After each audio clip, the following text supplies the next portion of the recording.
And for more on the ruling, let's cross over to our correspondent Liu Xin, who has been covering this from The Hague. Good evening, Liu Xin. We understand the tribunal is about to hand down the final decision within 24 hours. What is going on inside the tribunal? Do they understand the consequences of the decision? Well, I believe they must do, but from the outside it is very peaceful. Actually, I'm standing right outside the Peace Palace, which is the registry of the arbitral tribunal for the South China Sea case. People might ask, if China wants to risk an outlaw status in the international rule of law, how dare that we put our life stand-up position right here?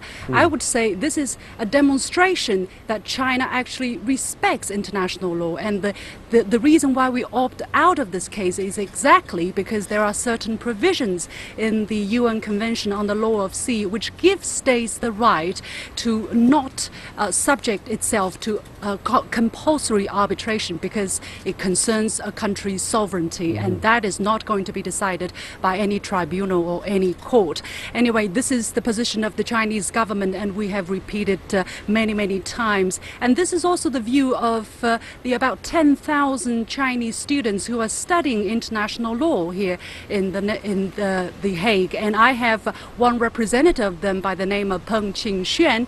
She and her friends have actually drafted an open letter to the arbitral tribunal, which will be published, which will be submitted to the tribunal tomorrow. And I have her here to ask her what she has written in this open letter and why they have done so. So come, please join me, Qingxuan. Please tell us a little bit how the idea came about. Why do you want to write this open letter?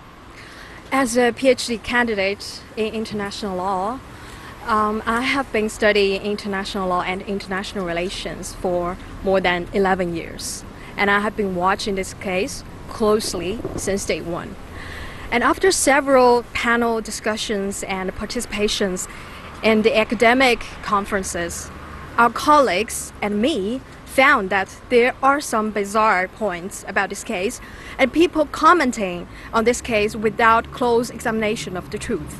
That's For instance, what kind of loopholes are there? So we will review in this open letter. I have the poster here. Yes.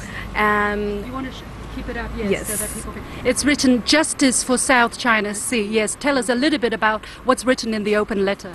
So the main idea of this open letter is to use professional views to support that the arbitral tribunal is acting ultra vires because, according to the part 3 of the UNCLOS, there is no jurisdiction for this arbitral tribunal because of the real disputes in this case is about sovereignty disputes and maritime delimitation. So when do you plan to send out this open letter? Have you already gotten any feedbacks?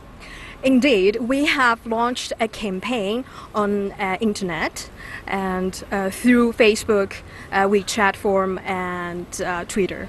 I have been receiving a lot of responses, positive responses from all over the world, about 1,000 and more. They're supporting us on this initiation because we believe that the truth should be heard. So you plan to send this letter tomorrow? What will it be like? Yes, about tomorrow. Yes, you will send by email to the arbitral tribunal? Yes, indeed. Okay, so we're less than 24 hours away from the release of the so-called ruling. Personally, you have been following this. How are you feeling at this moment?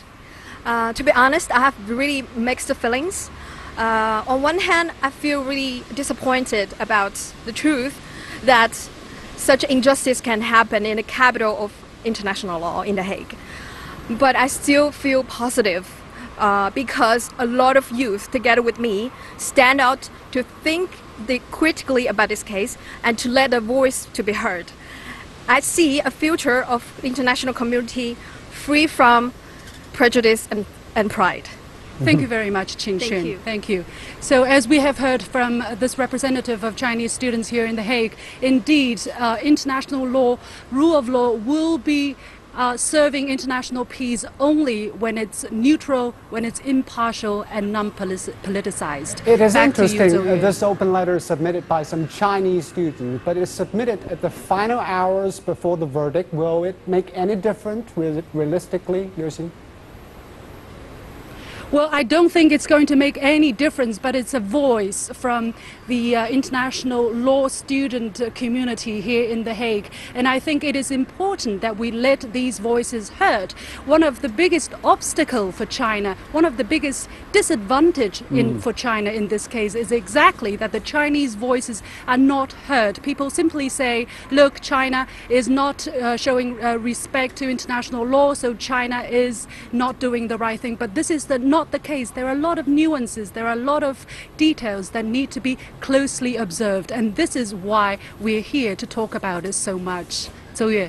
Of course. Thank you so much, and thank you, Ms. Peng, for your open letter that is brought to the tribunal.